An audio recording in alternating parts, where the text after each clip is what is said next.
અત્યારે વિદ્યાર્થીઓ માટે સમય ચાલી રહ્યો છે પરીક્ષા પછીના પરિણામ મેળવવાનો અને સાથે સાથે મનગમતા કોર્સમાં એડમિશન મેળવવાનો।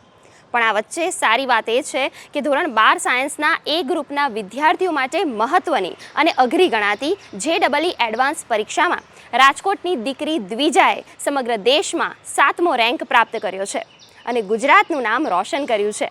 કેવી રીતે પ્રાપ્ત કરી તેણે આ સિદ્ધિ, આવો જાણીએ। ધોરણ 12 સાયન્સ મેથેમેટિક્સ એ ગ્રુપના વિદ્યાર્થીઓ માટે દેશની ટોચની IIT તથા અન્ય એન્જિનિયરિંગ કોલેજમાં વિવિધ ટેકનિકલ બ્રાન્ચમાં પ્રવેશ મેળવવા માટેની નેશનલ ટેસ્ટ એજન્સી દ્વારા લેવાતી પરીક્ષા એટલે joint entrance exam JEE mains અને JEE એડવાન્સ પરીક્ષા।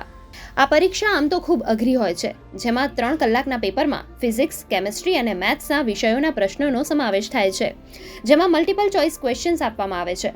આ JEE એડવાન્સ પરીક્ષાના પરિણામ થકી શ્રેષ્ઠ વિદ્યાર્થીઓની પસંદગી કરવામાં આવે છે।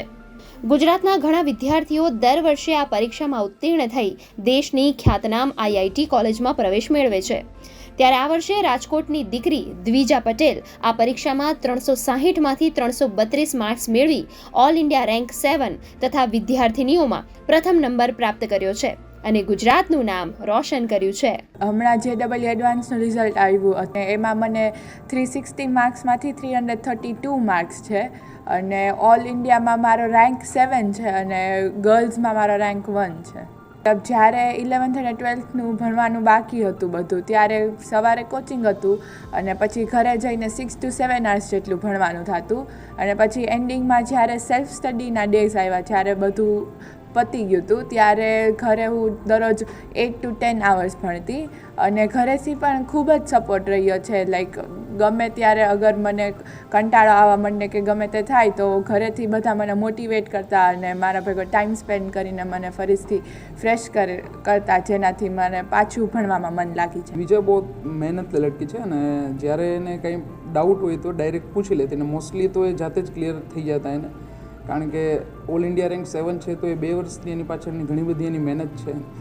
તો જે કાંઈ ડાઉટ હોય તે ડાઉટ કાઉન્ટર ક્યારેક આવી જાય અથવા તો મોસ્ટલી તો એને ક્લાસમાં જ સોલ્વ કરી લેતા એ લોકો, અને હોમવર્ક જે કંઈ આપી અથવા તો ક્લાસ નોટ્સ જે કંઈ અહીંયાથી ભણાવતા હોઈએ છીએ तो ये બધું દરરોજનું દરરોજ करते વધારે तो केमिस्ट्री पढ़ाता हूँ। केमिस्ट्री में 3 ब्रांचेज होते हैं, फिजिकल केमिस्ट्री, ऑर्गेनिक और इनऑर्गेनिक। मैं तीनों ही पढ़ाता हूँ। केमिस्ट्री बच्चों को हाई रैंक के लिए काफ़ी ज़्यादा सपोर्ट करता है, क्योंकि अगर केमिस्ट्री आपने पहले से अच्छे से पढ़ रखा है तो एग्ज़ाम में आपका टाइम बहुत कम जाता है। गुड न्यूज़ गुजरात માટે રાજકોટથી ઋષિ દવેનો રિપોર્ટ।